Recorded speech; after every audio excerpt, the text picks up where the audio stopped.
श्री सीतारामचन्द्राभ्यां नमः। श्रीमद् वाल्मीकीय रामायण महात्म्यम् अथ प्रथमोऽध्यायः। महापातकयुक्तो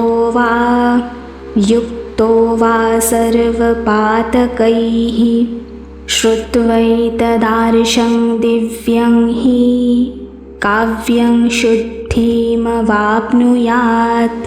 रामायणेन वर्तन्ते सुतरां ये जगद्धिताः त एव कृतकृत्याश्च सर्वशास्त्रार्थकोविदाः।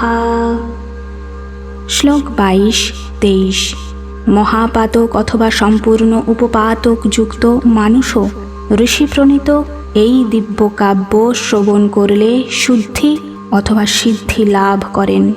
সমস্ত জগতের হিত সাধনে ব্যাপৃত যে ব্যক্তি সর্বদা রামায়ণের অনুসারে ব্যবহার করেন তিনি সম্পূর্ণ শাস্ত্রের মর্ম অনুভবকারী এবং কৃতার্থ হয়ে থাকেন।